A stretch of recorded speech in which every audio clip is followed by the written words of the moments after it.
hech qachon o'lim va sharmandalik o'rtasida tanlov qilganmisiz? Men qildim. O'sha tunda 16 yoshimda, tug'ilgan kunimda. Men shunchaki tort kesishni, sovg'alar olishni orzu qilgandim. Lekin taqdir menga sovg'a o'rniga zaharli ilonni tutqazdi. Opamning agar rozi bo'lmasang, u meni o'ldiradi degan faryodi hali ham qulog'im ostida jaranglaydi. Podsham, biz ishongan, suyangan tog'imiz. Aslida niqob kiygan yirtqich ekanligini bilganimda kech bo'lgandi. Bu hikoya mening qanday qilib bir kechada ulg'ayganim, qanday qilib o'z jonimdan kechib, opamni qutqarganim va bu sirning butun umriga tatigulik yuki haqida. Tinglang, faqat yig'lamang. Salom, mening sirdoshim. Mening ismim Malika. Hozir sizga aytib beradigan voqeamni eslash men uchun xuddi yara ustiga tuz sepishdek og'riqli. Lekin aytishim kerak. Balki kimdir eshitib xulosa chiqarar, balki kimdir o'zini olovdan asrab qolar. O'shanda men endigina 16 yoshga to'lgandim. Hayotim xuddi oq qog'ozdek toza, orzularim esa osmondek keng edi. Men dunyodagi hamma narsani go'zal deb bilardim. Odamlar yaxshi, quyosh charaqlab turadi, kelajak esa faqat baxtdan iborat deb o'ylardim. Lekin o'sha mash'um kundan oldin ko'rgan tushim. U mening birinchi ogohlantirishim ekan. Tushimda qop-qora, ko'zlari yonib turgan mushuk menga tashlandi. Uning tirnoqlari tanamni tilar, men esa qochib qutulolmasdim. Uyg'onganimda bilagimda qattiq og'riq his qildim. Shunchaki tushku deb o'zimni ovutdim. Ko'zguga qaradim. Qalin, qayrilma qoshlarim, kulib turgan ko'zlarim. Men baxtli bo'laman, dedim o'zimga. Xuddi Mutabar opamdek. Mutabar opam. Mening jonajonim, onamdan keyingi mehribonim. U yaqinda turmushga chiqqandi. Podsham, Nazar aka haqida hamma og'iz to'ldirib gapirardi. Jiddiy, polvon kelbat, topish tutishi zo'r, deyishardi. Opam ham u haqida gapirganda ko'zlari porlardi. Men ularga havas qilardim. Qaniydi men ham shunday baxtli bo'lsam deb niyat qilardim. Bugun mening tug'ilgan kunim edi. Opam va podsham mehmonga kelishadigan bo'lishdi. Uyimizda bayram shukuhi. Dadam bozor-o'char qilgan, oyim oshxonada, men esa uyni yaraqlatib tozaladim. Mehmonxona to'riga eng chiroyli ko'rpachalarni to'shadim. Yuragim hapriqib ularni kutardim. Kechga tomon ular kelishdi. Nazar akani birinchi marta shunday yaqindan, kuyov bo'lganidan keyin ko'rishim edi. Baland bo'yli, qoshlari qalin, nigohlari o'tkir. Lekin negadir uning ko'zlarida qizillik bor edi. Qo'llari biroz qaltirardimi? Balki hayajondandir deb o'yladim. Axir yangi kuyovku. Dasturxon atrofida o'tirdik. U menga tabrik so'zlarini aytayotganda g'alati tikildi. Bu nigohda aka-singillik mehri emas, balki qandaydir sovuq, yopishqoq bir narsa bor edi. Men xijolat bo'lib tezda dasturxonni yig'ishtirishga tushdim. Charchagandirlar deb o'z xonamga kirib ketdim. Xonamda yotib shirin xayollar surayotgandim. Shu payt eshik sekin taqilladi va Mutabar opam kirib keldi. Chiroqni yoqdim. Opamning yuzini ko'rib yuragim shuk etib ketdi. Boyagi quvnoq, baxtli kelinchakdan asar ham yo'q edi. Ko'zlari qip-qizil, qovoqlari shishgan, lablari titrardi. "Opa, nima bo'ldi? Tinchlikmi?" deb so'radim o'rnimdan sapchib turib. U javob bermadi. Karavotimning chetiga omonatgina o'tirdi. Yuzini qo'llari bilan to'sib, yelkalari silkinib yig'lay boshladi. Men uning oldiga cho'k tushdim. "Ayting, nima bo'ldi? Podsham xafa qildimi? Yoki mazangiz yo'qmi?" Opam boshini ko'tardi.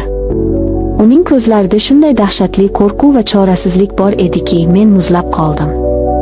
"Malika, singiljonim", dedi u bo'g'ilib. "Podshang, u odam emas ekan." Men tushunmadim. "Nima deganingiz bu? Tushuntiribroq gapiring." U narkoman ekan", dedi opam shivirlab. "Nashavand ekan. Hozir ham chekib olgan. O'zida emas." Bu so'zlar boshimga chaqmoqdek urildi. Nashavand. Bizning ideal kuyovimiz. Voy, endi nima qilamiz? Dadamga aytaylik, haydab yuborsin, dedim jahl bilan. Yo'q. Jim bo'l. Opam qo'limdan mahkam ushladi. Agar bilsa, agar hozir janjal ko'tarsang, u hammamizni o'ldiradi. U pichoq olib kelgan. U hozir vahshiyga aylangan. Lekin bu hali hammasi emas ekan. Opamning aytadigan keyingi gapi meni tiriklayin go'rga tiqdi. U ko'zlarimga tikilib yutindi. Malika, u seni so'rayapti, dedi zo'rg'a. Men qulog'imga ishonmadim. Nima? Tushunmadim. Pochchang. Bu kecha Malika biz bilan yotsin deyapti, dedi opam va dodlab yubordi. Agar rozi bo'lmasang, singlingni olib kirmasang, seni o'ldiraman, so'yib tashlayman, dedi. U mast, u giyohvand. U nima qilayotganini bilmaydi. Men o'tirgan joyimda toshga aylandim. Dunyo to'xtab qoldi. Xonadagi havo yetishmay qoldi. Mening pochcham, opamning eri, men aka deb bilgan inson. Meni, opa, siz nima deyapsiz? Men qiz bolaman-ku. Men endi 16 daman. Qanaqasiga? Siz qanday qilib bu gapni menga ayta olasiz, deb baqirib yubordim. Opam oyog'imga yiqildi. Bilaman, jonim, bilaman. Men o'lay. Yer yorilsa-yu kirib ketay. Lekin u meni o'ldirmoqchi. Pichoqni bo'g'zimga tiradi. G'olib kelmasang, ikkovingni ham so'yaman, dedi. Men qo'rqyapman, Malika, jonimdan qo'rqyapman. O'sha lahzada men opamni tanimadim. U mening himoyachim, mening g'ururim edi. Endi esa u o'z joni uchun meni, o'z singlisini qurbonlikka keltirmoqchi bo'lyaptimi?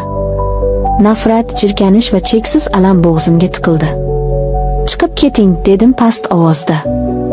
Yo'qoling. Men hozir dadamni chaqiraman. Hammaga aytaman. O'sha iflosni qamattiraman. Men eshik tomon intildim. Opam yo'limni to'sdi. Uning ko'zlarida telbalik bor edi. Qilma. Unday qilma. Dadamning yuragi yomon, ko'tara olmaydi. Onam o'lib qoladi. Oilamiz sharmanda bo'ladi. Butun qishloqqa gap bo'lamiz. Malika, iltimos, faqat bir kecha. Faqat bugun. U ertaga eslay olmaydi ham. U hozir kayfda. Men yoningda bo'laman, u senga tegmaydi, shunchaki yonida yotasan. Va'da beraman. Yolg'on. Barchasi yolg'on. Qanday qilib yonida yotaman? Qanday qilib iflos maxluqning nafasiga chidayman? Siz uni sevasizmi, deb so'radim to'satdan. Opam yig'idan to'xtadi. Ha, men o'sha iflosni sevaman.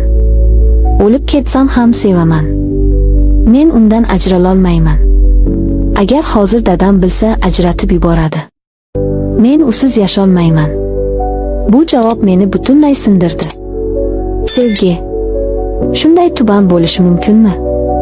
Opam davom etdi. Agar sen rozi bo'lmasang, men o'zimni o'ldiraman.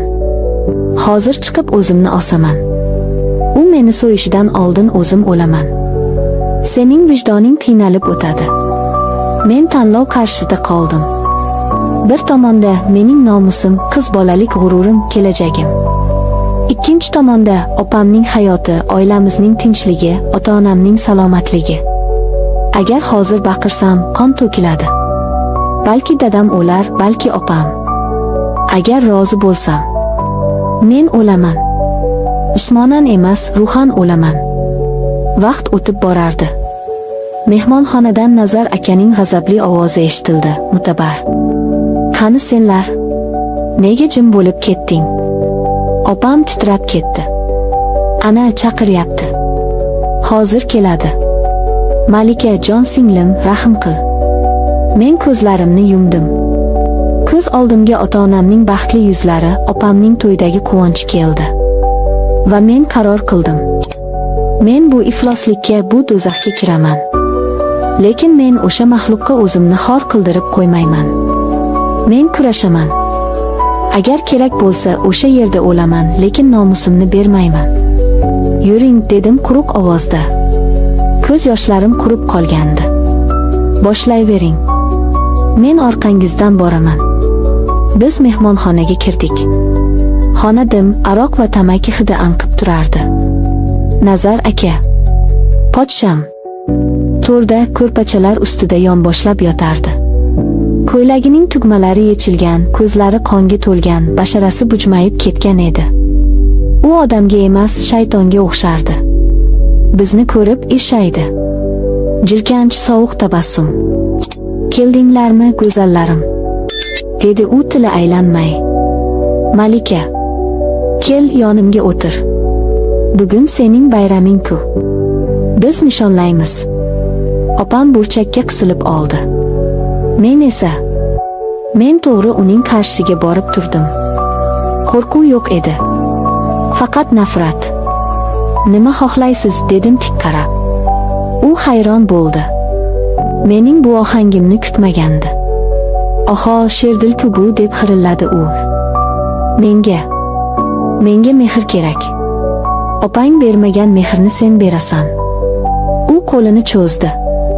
Bilagimdan ushlamoqchi bo'ldi. Men chaqqonlik bilan o'zimni chetga oldim. Qo'lingizni tekkizmang, dedim baland ovozda. Siz kimsiz o'zi? Erkakmisiz? Opamning ko'z yoshlaridan, mening yoshligimdan uyalmaysizmi? Uning jahli chiqdi. O'rnidan turmoqchi bo'ldi, lekin oyoqlari chalishib yiqildi. Giyohvandlik va ichkilik uni kuchsizlantirib qo'ygandi. U sudralib menga tashlanmoqchi bo'ldi. Shu payt men stul ustida turgan og'ir billur vazani ko'rib qoldim. Yuragimda bir kuch paydo bo'ldi. Bu o'zini himoya qilish instinkti edi. Men vazani qo'limga oldim. Yaqinlashmang, deb baqirdim. Bir qadam bossangiz, boshingizni yoraman. O'lib ketsam ham sizga tekkizmayman. Opam yugurib kelib Nazar akani ushlab qoldi. Nazar aka, jon aka, tegmang, u yosh, u qo'rqyapti, deb yalinardi. Nazar aka opamni itarib yubordi. Yo'qol. U yana menga intildi. Men vazani baland ko'tardim. Ko'zlarimda o'lim sharpasi bor edi. U buni ko'rdi. Hatto eng vahshiy hayvon ham o'lim xavfini sezganda to'xtaydi. U to'xtadi. Xirillab kuldi. Mayli. Bugun senga rahm qilaman. Lekin ertaga seniki bo'laman, dedi va gilamga yuztuban yiqilib, xurrak otib uxlab qoldi. Men o'sha tunda uxlamadim. Qo'limda vaza, burchakda o'tirib tong ottirdim. Opam esa erining oyog'i ostida yig'lab chiqdi. Ertalab quyosh chiqqanda u uyg'ondi. Boshi og'rib, hech narsani eslay olmasdi. Boshim yorilyapti, suv beringlar, dedi u nola qilib. U bizga qaradi. Mening qo'limdagi vazani, opamning shishgan ko'zlarini ko'rib hayron bo'ldi. Nima bo'ldi? Tinchlikmi, deb so'radi. U hech narsani eslamasdi. Bizning do'zaximiz, mening o'lim bilan yuzlashganim, uning uchun shunchaki o'chib qolgan xotira edi. Men o'sha kuni qasam ichdim. Bu uyda, bu ifloslik ichida qolmayman. Men dadamga hammasini aytmadim. Aytolmadim. Lekin men opamga shart qo'ydim, yoki siz bu iflosdan ajrashasiz, yoki men bu uydan butunlay ketaman va sizlarni o'lgan deb hisoblayman. Opam yig'ladi, yalindi, lekin men qarorimda qat'iy edim. Men o'sha kuni Hamid akaga, meni sevgan, lekin men e'tibor bermagan o'sha sof dil yigitga xat yozdim. Meni olib keting. Qayerga bo'lsa ham. Faqat bu yerdan uzoqqa. Taqdir meni sinadi, lekin sindira olmadi. Men o'sha tunda nafaqat opamni, balki o'z g'ururimni ham saqlab qoldim. Hozir oradan yillar o'tdi. Men boshqa shahardaman. Baxtliman. Lekin o'sha tunning soyasi hamon tushlarimga kirib turadi. Qizlarga aytar so'zim, hech qachon birovning baxti yoki tinchligi uchun o'z nomusingizni, o'z hayotingizni qurbon qilmang. Hatto u eng yaqin insoningiz bo'lsa ham. Yirtqichga rahm qilib bo'lmaydi. Unga faqat tish va tirnoq bilan javob berish kerak. Opamchi? U baribir o'sha eri bilan qoldi. U o'z tanlovini qildi. Men esa o'zimnikini. Bizning yo'llarimiz ayro tushdi. Lekin men tirikman. Men pokman. Va men kuchliman. E'tiboringiz uchun rahmat. O'zingizni asrang, chunki sizdan boshqa hech kim sizni chinakamiga asramaydi.